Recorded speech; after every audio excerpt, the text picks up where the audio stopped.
You and your family are going broke right now, and you don't even know it. When the gold standard was set in place, the price of gold remained a constant $20.65 per ounce, and this price fluctuated only 1 penny over the years 1833 to 1890. That means that for 57 years, the US dollar was literally as good as gold. And that's how the United States currency was designed to be from the very beginning. The Constitution states that our currency was meant to be only gold and silver, to prevent exactly what's happening to the US dollar right now. From the years 1891 to 1930, the price of gold per ounce was still very stable. The low was $20.58 per ounce, and the high was $21.32. And this means that between the years of 1833 to 1930, for a total of 97 years, the price of gold changed in US dollars only 74 cents from top to bottom. Interestingly enough, the price of gold hit an all-time low during the Depression year of 1931.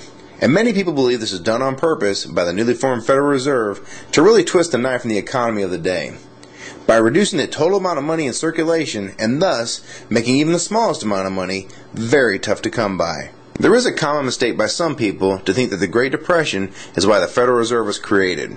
The truth is the Federal Reserve was in fact created in 1913, and this is well before the Great Depression. Since the Fed's creation, we've been slowly going off the gold standard, until finally, on August 15, 1971, President Nixon, one of the worst presidents in our country's short history, announced the United States would no longer redeem U.S. currency for gold. And this was the final step in abandoning the gold standard. What is important is to visually see the devaluation of the US dollar since we were taken off the gold standard. Keep in mind the price of gold really doesn't go up or move, it has historical value. It is extremely consistent. So instead of seeing this as the price of gold going up, you need to see this as the value of the dollar dropping like a rock. The price of gold has been flying right now. It has recently been as high as $1,030 an ounce, all the way down to $870 an ounce.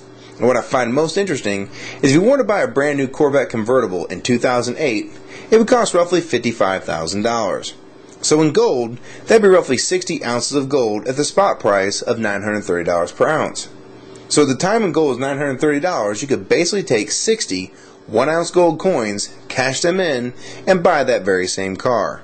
Inversely, if you remove inflation and the devaluation of the dollar, as if the U.S. currency was still attached to the gold standard, as it was originally intended when this country was founded, that same car being bought with the same 60 ounces of gold would have a gold standard value of only $1,200, or the same 60 $20 1-ounce double eagles.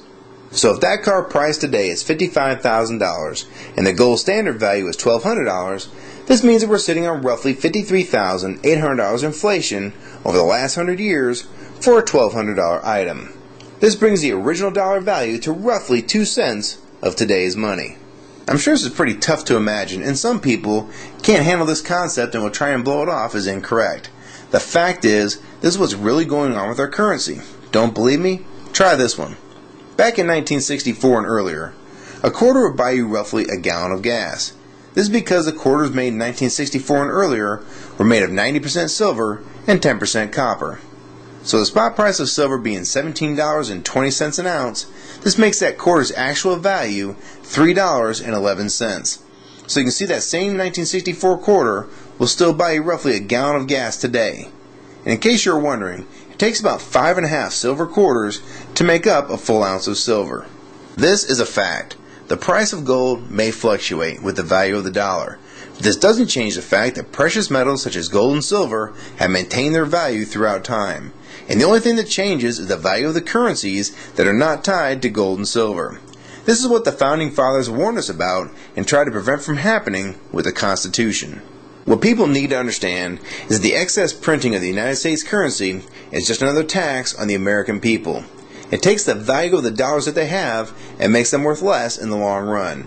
Meanwhile, you're still making roughly the same amount of money, yet the prices for everything from gas to milk are going up constantly, when in fact nothing is really going up in price.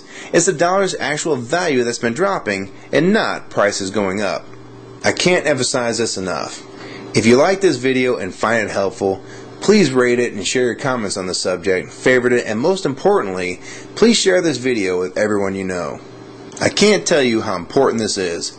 We need to let people know that they're losing all they worked so hard for and they don't even know it.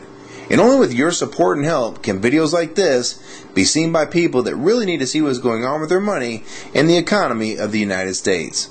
So please help support this channel and others like it.